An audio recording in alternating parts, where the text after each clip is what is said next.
Olá, eu sou o professor Thiago Bevilacqua e nesse vídeo a gente vai fazer um estudo das relações trigonométricas seno, cosseno e tangente, mas encarando elas como funções mesmo, pensando com os conceitos que normalmente a gente vê no final do nono ano e no começo do ou no começo do primeiro ano, de funções de domínio, contradomínio, imagem, é, e nesse caso das funções seno, cosseno e tangente, que são funções periódicas, funções que se repetem aí a cada determinado período, a gente vai fazer também, falar um pouco sobre o período dessas funções básicas.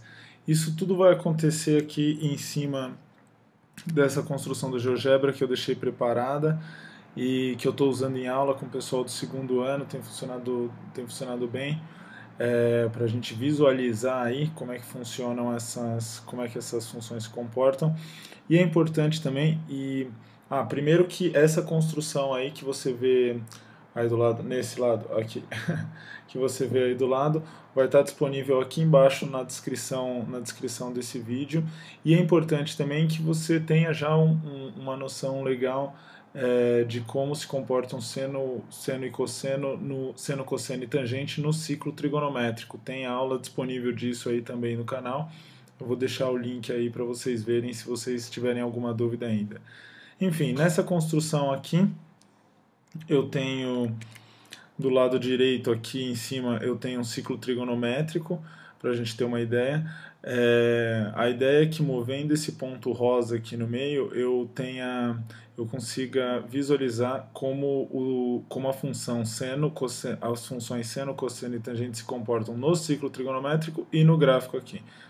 Partindo da conversa para a ação, aí vamos ver o que acontece. Aqui em cima a gente consegue ver no ciclo trigonométrico que, por exemplo, se eu tenho um valor de π sobre 2, melhor, vamos colocar o π sobre 4 aqui que a gente tem uma noção melhor, mais ou menos π sobre 4, a gente tem aí o valor de 0,79 aproximadamente em radianos, né, que são números reais, lembrando que os ângulos, na verdade, eles são uma medida com a qual a gente está bem mais acostumado para a pensar em graus, mas os graus são só uma fração aí de 360, que é um valor mais arbitrário. Quando a gente quer tratar ângulos como funções, como argumento de uma função, a gente tem que pensar neles como número real e, consequentemente, como radiano. Largando um pouco lá do papo teórico aí, dá pra gente enxergar mais ou menos como é que isso acontece ali no ciclo trigonométrico. Vou colocar aqui no zero de novo. Então, vamos estudar um pouco da função seno. Vamos pensar o que acontece nela aqui no ciclo trigonométrico. A ideia é que ela vai ser, o seno a gente enxerga no eixo y, aqui na vertical. Então, ela vai começar do zero, vai subir até o 1, que é o valor máximo, descer para o zero, e no 2π completar uma volta passando pelos negativos. Então vamos enxergar aqui como é que ela funciona. Eu vou andar com o ponto devagarzinho, porque daí eu vou marcando os valores. Então essa é a cara da função seno. Eu vou trazer ela para o negativo também. E agora ela está desenhada aí, a gente pode discutir um pouco quais são os parâmetros dela aí. Bom, o que a gente percebe é que a função, como a gente já sabia do ciclo trigonométrico, se repete a cada 2π, então o período dessa função é 2π, e os valores máximo e mínimo dela são 1 e menos 1, como a gente já sabia também da aula de ciclo trigonométrico, aí, em que a gente discutiu um pouco do seno no ciclo trigonométrico. Voltar para o zero aqui, mostrar um pouco agora da função cosseno. A função cosseno é bem parecida com a seno, a diferença é que ela começa do 1, né? Então, o valor máximo dela também é 1, só que ela parte do 1. O f de 0, o cosseno de 0 já é 1. Eu vou explorar aí um pouco os positivos e os negativos. Eu sugiro que vocês abram esse arquivo que está disponível aí na descrição do vídeo, porque dá para vocês explorarem um pouco mais mesmo, dá para dar zoom, se você segurar Shift e usar o scroll do seu mouse, você dá zoom na construção. Bem bacana, pode ajudar nos seus estudos. E por último, a função tangente, tem algumas peculiaridades aí. ela, como a gente sabe, ela explode, entre aspas, aí no π sobre 2. Se a gente colocar aqui no valor de aproximadamente π sobre 2, a gente vê que a tangente é indefinida porque a reta fica paralela aqui, né, no ciclo trigonométrico. E explorando aí um pouco os números positivos e negativos, a gente vê de início que o período da tangente, o espaço, a distância no eixo x em que ela começa a se repetir, ao invés de 2π como era no seno e no cosseno, passa a ser π.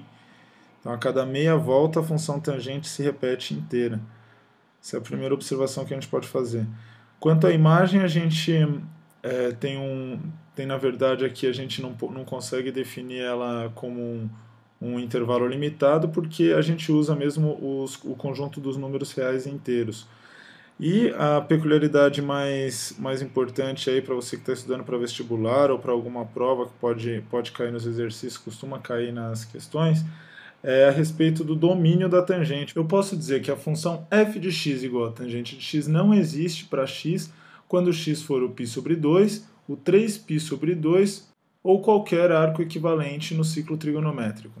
E o que significa ser um arco equivalente, como eu escrevi aqui? A gente define um k pertencente aos inteiros, então é um número comum 0, 1, 2, 3, ou os negativos, menos 1, menos 2, menos 3 e assim por diante.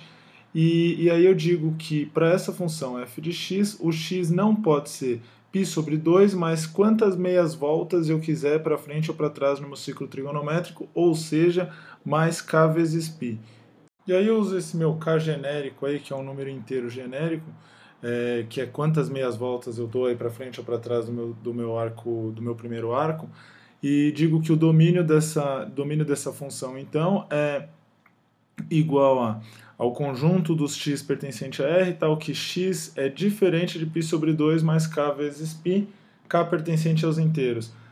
Essa é uma consideração um pouco mais burocrática, mas ela é importante quando a gente quer definir o domínio da função tangente. É uma coisa que é bastante cobrada em vestibulares, tem vários exercícios que cobram isso.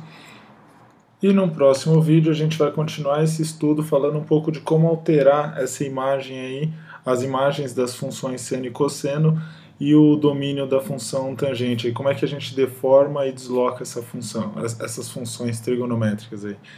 Eu sou o professor Thiago Bevilacqua, espero que tenha ajudado.